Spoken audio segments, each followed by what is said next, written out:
اعوذ باللہ من الشیطان الرجیم، بسم اللہ الرحمن الرحیم۔ میری محترم ماں اور پیاری بہنوں، السلام علیکم۔ آج ہم انشاءاللہ تلاوت کریں گے اپنے اگلے سبق کی، جو کہ ہے آیت نمبر 282۔ کل کچھ پڑھا تھا اس میں سے اور کچھ آج پڑھیں گے انشاءاللہ۔ یہ آیت ذرا لمبی تھی اس لیے۔ تو شروع کرتے ہیں، لیکن اس سے پہلے میں آپ کو بتاؤں بیل کو کلک کریں تاکہ آپ کو اگلی ویڈیو آسانی سے ملتی رہے اور آپ لوگوں کو بھی ثواب ملے اور مجھے بھی ثواب ملے انشاءاللہ۔ تو شروع کرتے ہیں۔ اعوذ باللہ من الشیطان الرجیم، بسم اللہ الرحمن الرحیم۔ وَلَا يَأْبَ اور نہ انکار کریں الشہداء یأبى الشہداء گواہ، اور نہ انکار کرے گواہ اذا جب ما جو دعو بلایا جائے، اور نہ انکار کرے جب گواہ کو بلایا جائے۔ وَلَا تَسْأَمُوا اور نہ سستی کرے، وَلَا تَسْأَمُوا اور نہ سستی کرے یا کاہلی کرے، ان یہ کہ تکتبو ہو تم لکھو اس کو، صغیراً چھوٹا ہو، او یا کبیراً بڑا ہو معاملہ، الی طرف اجلہ اس کے وقت مقررہ تک، ایک مدت تک۔ اور نہ تم کاہلی کرو یا سستی کرو یہ کہ تم لکھو اس کو، چاہے وہ چھوٹا معاملہ ہو یا بڑا معاملہ ہو، ایک وقت مقررہ تک۔ ذالکم یہ تمہارے لیے اقسط انصاف ہے اس میں، عند اللہ اللہ کے یہاں، واقوم اور قائم رکھے، للشہادت گواہی کو تمہارے لیے، وادنی اور یہ نزدیک ہے، یعنی چھوٹا ہے فاصلہ، یعنی نزدیک ہے، اللہ یہ کہ نہ ترتابو تم شبہ میں پڑو، یہ کہ تم شبہ میں نہ پڑو، یعنی چلو وہ پھر انشاءاللہ تفسیر میں بتاؤں گی۔ اللہ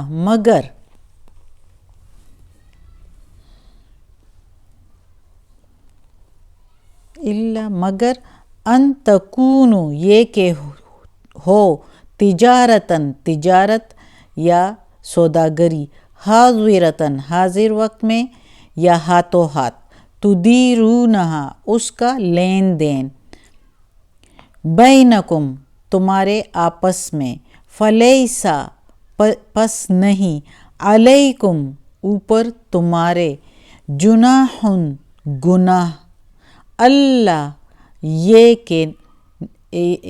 کہ نہ تکتبوہا تم اس کو لکھو، تم نہ اس کو لکھو، نہیں ہے گناہ اگر تم نہ لکھو اس کو، اگر ہاتھوں ہاتھ سوداگری ہو۔ وَأَشْهِدُوا اور گواہ کرو، اذا جب تبایعتم تم سوداگری کرو۔ وَلَا يُضَارُّ اور نہ نقصان کرے، کاتبٌ لکھنے والا، ولا اور نہ شہید گواہ، وَإِن اور اگر تفعلوا تم ایسا کرو گے، فَإِنَّهُ پس بے شک اس کے، فسوقٌ بکم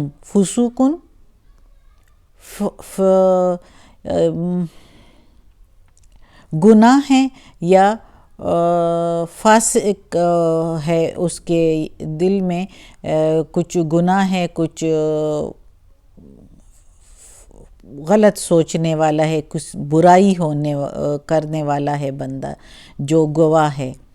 اگر ایسا کرو کہ پس بے شک گناہ ہے تمہارے اندر، بکم ساتھ تمہارے، یعنی تمہارے دل میں گناہ ہے، یہ عمل گناہ کا ہے۔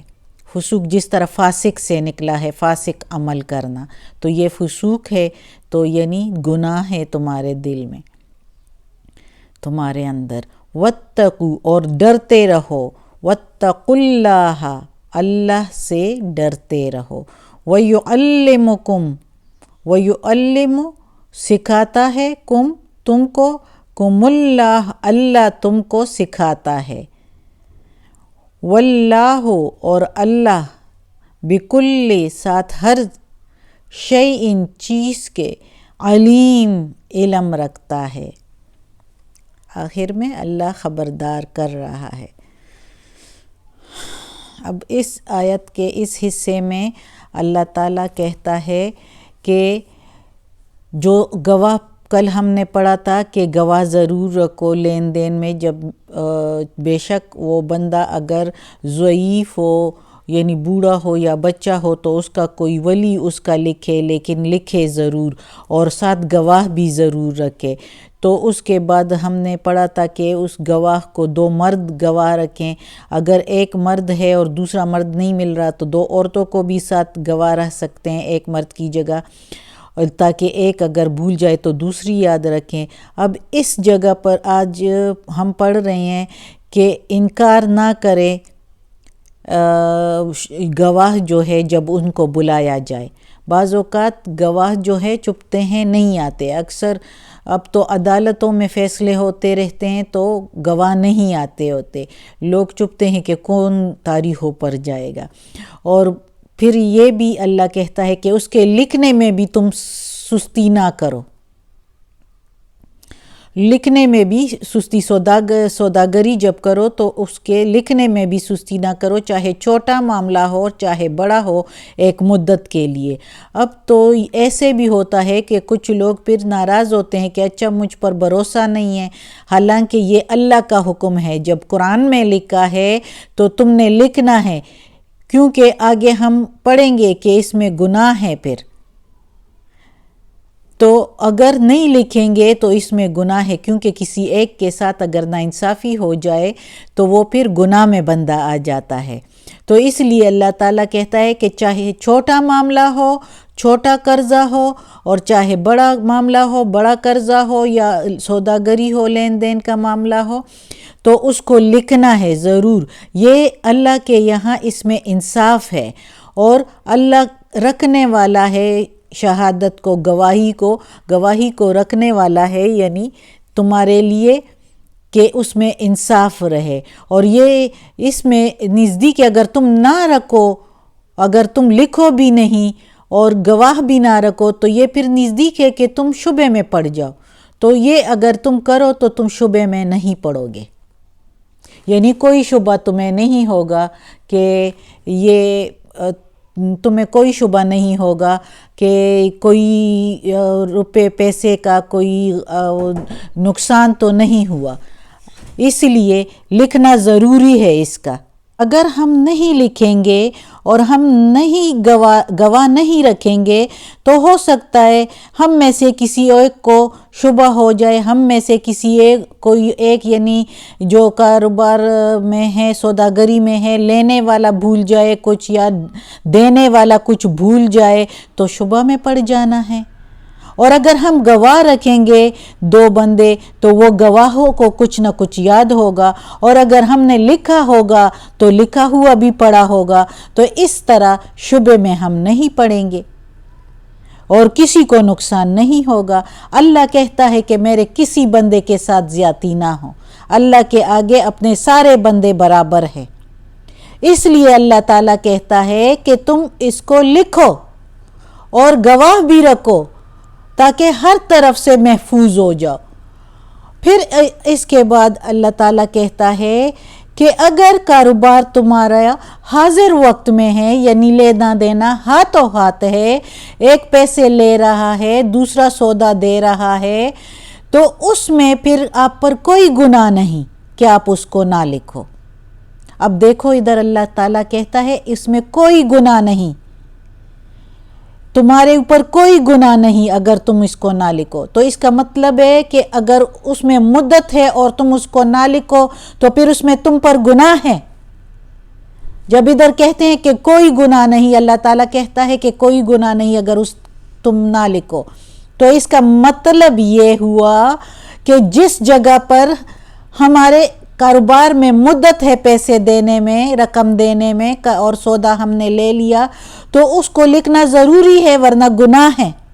اور گواہ بھی رکھنے ضروری ہے. گواہ تو اس حالت میں بھی ضروری ہے. اللہ تعالیٰ کہتا ہے کہ چلو لکھو نہیں پھر کوئی بات نہیں، لیکن لیتے دیتے وقت گواہ پھر بھی رکھنے ہیں. وَأَشْهِدُوا إِذَا تَبَايَعْتُمْ، اور گواہ جب تم سوداگری کرو تو گواہ رکھو. پھر بھی یعنی تم نے گواہ رکھنے ہیں. وَلَا يُضْوَارُ، اور نہ نقصان کرے لکھنے والا، یعنی یہ نہ ہو کہ لکھنے والا کچھ اور ہی لکھے، یا لینے والے کے حق میں کچھ زیادہ لکھے اور یا دینے والے کے حق میں کچھ کم لکھے، اور یا گواہ اس طرح کرے کہ لینے والے کے ساتھ ہو جائے یا دینے والے کے ساتھ ہو جائے.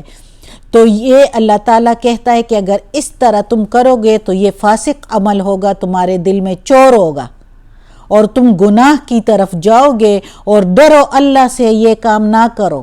اللہ تعالیٰ کہتا ہے، وارننگ دے رہا ہے، ڈرو اللہ سے، میرے بندوں کے ساتھ کوئی بھی زیادتی نہ ہو، ڈرو مجھ سے، میں نے دوزخ تیار کیا ہوا ہے، میں نے جو سکھایا ہے تم کو وہ کرو، اور میں سب کچھ کا علم رکھتا ہوں. اللہ تعالیٰ کہتا ہے بے شک اللہ ایک ایک ذرے کا علم رکھنے والا ہے. وہ ذرہ جو آنکھوں سے نظر نہ بھی آئے اللہ تعالیٰ اس کا بھی علم رکھتا ہے. تو انسان تو بڑی چیز ہے، بڑا اس کی والیوم اور اس کی قد و قامت اور پھر وہ سوداگری اور اس کے دل میں چور اور وہ سارا کچھ تو اللہ جانتا ہی جانتا ہے. تو انسان کو جو ہے اللہ کے، اس لیے میں کہتی ہوں کہ قرآن مجید کا ترجمہ پڑھے تاکہ آپ لوگوں کو معلوم ہو کہ اللہ اس میں کیا کہہ رہا ہے. اللہ اپنے انسانوں کے ساتھ زیادتی نہیں کرنا چاہتا. اللہ تعالیٰ کہتا ہے کہ سب میں انصاف قائم ہو. تو اس لیے یہ قرآن مجید، یہ شریعت بھیجا ہے ہمارے لیے، اور اللہ کرے کہ ہم اس پر، ہمیں اللہ توفیق دے کہ اس پر عمل کرے، اور اللہ ہمیں توفیق دے کہ ہر مسلمان اس کا ترجمہ کرے. آمین. صدق اللہ العظیم. آج کا سبق ختم ہوتا ہے. تو اللہ ہمیں اس قرآن مجید کا ترجمہ مکمل کرنے کی توفیق دے، اس پر عمل کرنے کی توفیق دے، اور اللہ ہمیں، ہمارے والدین کو، ہماری اولاد کو، ہمارے بھائی بہنوں کو، بھابھیوں نندوں کو، ہمارے سارے گھر والوں کو، کل مومن مسلمانوں کو جنت فردوس میں جگہ عطا فرمائے. یا اللہ دوزخ کی عذاب سے بچا، قبر کی سختی آسان فرما. یا اللہ ہماری ساری بیماریاں ختم اور تکالیف اور پریشانیاں ختم کر دے اور عافیت والے معاملات دے. اور یا اللہ ہمارے بچوں کے جو امتحانات ہو رہے ہیں ان کا حافظہ قوی کر دے کہ وہ جو یاد کرے تو ان کو یاد ہو، اور جو ایک نظر بھی دیکھے تو ان کو یاد ہو، اور اچھے پیپر دے دیں اور وائیوا بھی دے دیں. آمین ثم آمین.